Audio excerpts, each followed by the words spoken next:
മനസ്സ് നന്നാവട്ടെ. 2024 വർഷത്തിൽ SSLC വിജയിച്ച എല്ലാ വിദ്യാർത്ഥികൾക്കും ആദ്യം തന്നെ ഞങ്ങളുടെ ഇപ്പോൾ നിങ്ങൾ നിൽക്കുന്ന അവസ്ഥ എന്ന് പറയുന്നത് ഒരു ജംഗ്ഷനിൽ എത്തി നിൽക്കുന്നത് പോലെയായിരിക്കും. ഒരുപാടേറെ പാതകളാണ് നിങ്ങളുടെ മുമ്പിൽ തുറന്നു നിൽക്കുന്നത്. പക്ഷേ ഏതിലൂടെ പോകണമെന്നുള്ള സംശയത്തിലായിരിക്കും നിങ്ങൾ നിൽക്കുന്നുണ്ടാവുക. അപ്പോൾ നിങ്ങൾ ആദ്യം മനസ്സിലാക്കേണ്ട കാര്യം എന്ന് പറയുന്നത് നിങ്ങൾക്ക് എവിടെയാണ് എത്തിപ്പെടേണ്ടത് എന്നുള്ളതാണ്. അതായത് നിങ്ങളുടെ ലക്ഷ്യം എന്താണ് എന്നുള്ളത് ആദ്യം നിശ്ചയിക്കുക എന്നുള്ളതാണ് ഏറ്റവും പ്രധാനപ്പെട്ട കാര്യം. നിങ്ങൾക്കിപ്പോൾ ഒരു ഡോക്ടറാണ് ആവേണ്ടതെങ്കിൽ നിങ്ങൾ തീർച്ചയായും എടുക്കേണ്ട കോഴ്സ് എന്ന് പറയുന്നത് അത് ബയോളജി സയൻസ് തന്നെയാണ്. നിങ്ങൾക്കൊരു ചാർട്ടേഡ് അക്കൗണ്ടന്റ് ആണ് ആവേണ്ടതെങ്കിൽ നിങ്ങൾക്ക് ഏറ്റവും സ്മൂത്ത് ആയിട്ടുള്ള പാത്ത് എന്ന് പറയുന്നത് അത് കൊമേഴ്സ് എടുത്ത് ചാർട്ടേഡ് അക്കൗണ്ടന്റ് എന്ന മേഖലയിലേക്ക് എത്തിപ്പെടുക എന്നത് തന്നെയാണ്. ഇനി നിങ്ങൾക്കൊരു CS എഞ്ചിനീയർ ആവണമെങ്കിൽ കമ്പ്യൂട്ടർ സയൻസ് എടുത്തുകൊണ്ട് അതിന്റെ ബേസിക്സും പ്രോഗ്രാമിംഗിന്റെയും കോഡിംഗിന്റെയും മുഴുവൻ ബേസിക്സും പഠിച്ച ശേഷം പിന്നീട് കമ്പ്യൂട്ടർ സയൻസിന്റെ എഞ്ചിനീയറിംഗ് ഫീൽഡിലേക്ക് നീങ്ങുന്നതാണ് ഏറ്റവും ബെറ്റർ എന്നാണ് നമുക്ക് പറയാൻ വേണ്ടി കഴിയുക.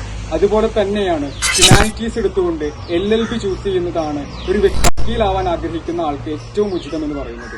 അതാണ് നമ്മൾ ആദ്യം മനസ്സിലാക്കേണ്ടത്. നമ്മുടെ ലക്ഷ്യം എന്താണെന്ന് തിരിച്ചറിഞ്ഞ് അതിനനുസൃതമായ കോഴ്സുകൾ തിരഞ്ഞെടുക്കുക എന്നുള്ളതാണ് ഏറ്റവും പ്രധാനപ്പെട്ട കാര്യം. ഇനി നിങ്ങൾക്ക് ഒരു ലക്ഷ്യം ഇതുവരെ ആയിട്ടില്ല, അല്ലെങ്കിൽ ഒരു പ്രധാനപ്പെട്ട കോഴ്സ് ഏതെടുക്കണം എന്നുള്ളതിനൊരു ധാരണ ഇല്ല, അല്ലെങ്കിൽ എന്റെ ലക്ഷ്യം എന്താണെന്ന് ഞാൻ തിരിച്ചറിഞ്ഞിട്ടില്ല എന്നൊരു അവസ്ഥയിലാണ് നിങ്ങൾ നിൽക്കുന്നതെങ്കിൽ രണ്ടാമത് നിങ്ങൾ അടിസ്ഥാനമാക്കേണ്ട ഘടകം എന്ന് പറയുന്നത് ഏത് വിഷയത്തോടാണോ നിങ്ങൾക്ക് കൂടുതൽ അഭിരുചി എന്നുള്ളത് തിരിച്ചറിയുക എന്നുള്ളതാണ്. നിങ്ങൾ 10 വരെ പഠിച്ച കാലഘട്ടത്തിൽ ഏതെങ്കിലും ഒരു വിഷയത്തോട് പ്രത്യേകമായിട്ടുള്ള ഒരു ഇഷ്ടമുണ്ടാവും. അപ്പോൾ ഒരു ഉദാഹരണം പറയുകയാണെങ്കിൽ ഹിസ്റ്ററിയോട് നിങ്ങൾക്ക് അതിയായ ഇഷ്ടമുണ്ട്, അത് പഠിക്കാനുള്ള കുറച്ചും കൂടി ആഗ്രഹമുണ്ട് എങ്കിൽ നിങ്ങൾക്ക് ഏറ്റവും ഉചിതമായിട്ടുള്ള ചോയ്സ് എന്ന് പറയുന്നത് ഹ്യൂമാനിറ്റീസ് തന്നെയാണ്. പൊതുവെ നമ്മുടെ ഇടയിലുള്ള ഒരു ധാരണയാണ്, ഒരു തെറ്റിദ്ധാരണയാണ് ഹ്യൂമാനിറ്റീസ് എന്ന് പറയുന്നത് മോശമായിട്ടുള്ള ഒരു കോഴ്സാണ്, സയൻസ് ആണ് ഏറ്റവും മികച്ചത് എന്ന് പറയുന്ന ഒരു ധാരണയാണ്. ഒരിക്കലും അത് ശരിയല്ല എന്നാണ് നമുക്ക് പറയാൻ വേണ്ടി കഴിയുക. ഓരോ കോഴ്സുകൾക്കും അതിന്റേതായ മേഖലകൾ തുറന്നു കിടക്കുന്നുണ്ട്. നമ്മുടെ ഏതാണോ മേഖല എന്ന് തിരഞ്ഞെടുത്തുകൊണ്ട് അതിലേക്ക് എത്തിപ്പെടാനുള്ള ഒരു പാത സെലക്ട് ചെയ്യുക എന്നുള്ളതാണ് പ്രധാനമായിട്ടുള്ളത്. അപ്പോൾ നിങ്ങളുടെ ഏകദേശ സംശയങ്ങളെല്ലാം മാറിക്കാണുമെന്ന് വിചാരിക്കുന്നു. ഇനി നമ്മൾ അടുത്തതായി നോക്കാൻ വേണ്ടി പോകുന്നത് ഒരു സ്ട്രീം സെലക്ട് ചെയ്യുമ്പോൾ നമ്മൾ വരുത്തുന്ന 3 അബദ്ധങ്ങളാണ്. അതിൽ ഏറ്റവും പ്രധാനപ്പെട്ടതാണ് സയൻസ് സ്ട്രീം എടുത്താൽ ഏതൊരു മേഖലയിലേക്കും എത്തിപ്പെടാമല്ലോ എന്നൊരൊറ്റ കാരണം കൊണ്ട് സയൻസ് സ്ട്രീം ചൂസ് ചെയ്യുന്നത്. 10 വരെ പഠിച്ച കാലഘട്ടത്തിൽ സയൻസിനോട് യാതൊരു വിധത്തിലുള്ള താല്പര്യവുമില്ലാതെ A+B² പഠിച്ചതുകൊണ്ട് ജീവിതത്തിൽ എന്താണ് നേട്ടമെന്ന് വിചാരിച്ചവർ പിന്നീട് സയൻസ് സ്ട്രീം എടുക്കുകയും പിന്നീട് ഞാനൊരു ട്രബിളിലാണ് പെട്ടതെന്ന് വിചാരിച്ച് യാതൊരു ഉത്സാഹവുമില്ലാതെ പഠിച്ച് +2 പാസ് ഔട്ട് ആകുമ്പോൾ കുറഞ്ഞ മാർക്കോടെ പാസ് ഔട്ട് ആകുന്ന ഒരു അവസ്ഥ നമ്മൾ പൊതുവെ കണ്ടുവരുന്നുണ്ട്. അപ്പൊ നമ്മൾ ചിന്തിക്കേണ്ടത് നമ്മുടെ അഭിരുചിയും നമ്മുടെ ലക്ഷ്യവും മനസ്സിലാക്കി മാത്രം ഒരു സ്ട്രീം സെലക്ട് ചെയ്യുക എന്നുള്ളതാണ് ആദ്യം ശ്രദ്ധിക്കേണ്ടത്. ഇനി രണ്ടാമത്തെ കാര്യമാണ്, നമ്മൾ ഒരു സ്ട്രീം സെലക്ട് ചെയ്യുമ്പോൾ അതിൽ എത്രമാത്രം പഠിക്കാനുണ്ട്, ഏതൊക്കെ വിഷയങ്ങൾ പഠിക്കാനുണ്ട് എന്നുള്ള യാതൊരു ഐഡിയയും ഇല്ലാതെ ഒരു കോഴ്സ് സെലക്ട് ചെയ്യുമ്പോൾ ഉണ്ടാവുന്ന പ്രശ്നം. നമ്മൾ ആദ്യം മനസ്സിലാക്കേണ്ടത് ഒരു കോഴ്സ് സെലക്ട് ചെയ്യുന്നതിന് മുൻപ് തന്നെ അതിൽ എത്രമാത്രം പഠിക്കാനുണ്ട്, എന്തൊക്കെ പഠിക്കാനുണ്ട് എന്നുള്ള അറിഞ്ഞു വെക്കുന്നത് അത് വളരെ നല്ലൊരു കാര്യമാണ്.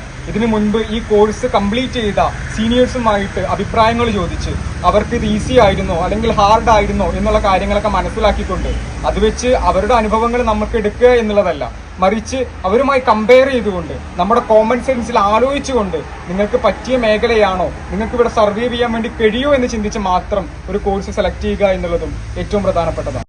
ഇനി അടുത്തതായി പലരും ചെയ്തിട്ടുള്ള ഒരു അബദ്ധമാണ് NDA എക്സാം എഴുതി എനിക്ക് എയർഫോഴ്സിലും നേവിയിലുമാണ് എത്തിപ്പെടേണ്ടത്, ഞാൻ എടുത്തിട്ടുള്ള കോഴ്സ് എന്ന് പറയുന്നത് ഹ്യൂമാനിറ്റീസ് ആണ്.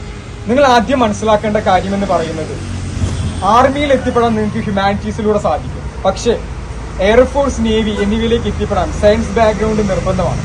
ഞാനിപ്പോൾ ഒരു ഉദാഹരണം മാത്രമാണ് പറഞ്ഞത്. NDA എക്സാം എഴുതി നേവിയിലേക്കും അതുപോലെ എയർഫോഴ്സിലേക്കും എത്തിപ്പെടുന്ന കാര്യം.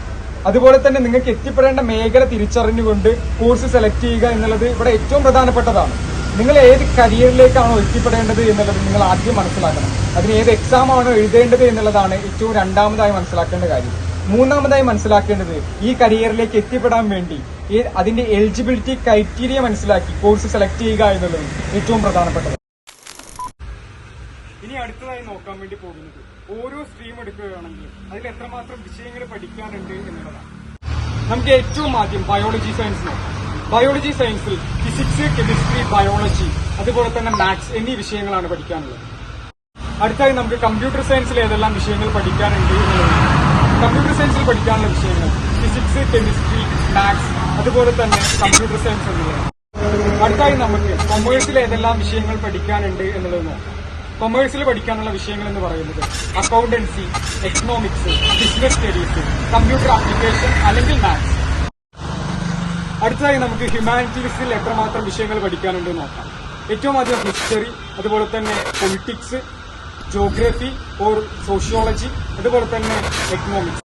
ഇനി നിങ്ങൾ മനസ്സിലാക്കേണ്ട ഒരു കാര്യം, ഇത്തരം കോമ്പിനേഷൻസ് മാത്രമല്ല അവൈലബിൾ ആയിട്ടുള്ളത്, ഇനിയും അനവധി കോമ്പിനേഷൻസ് ഉണ്ട്.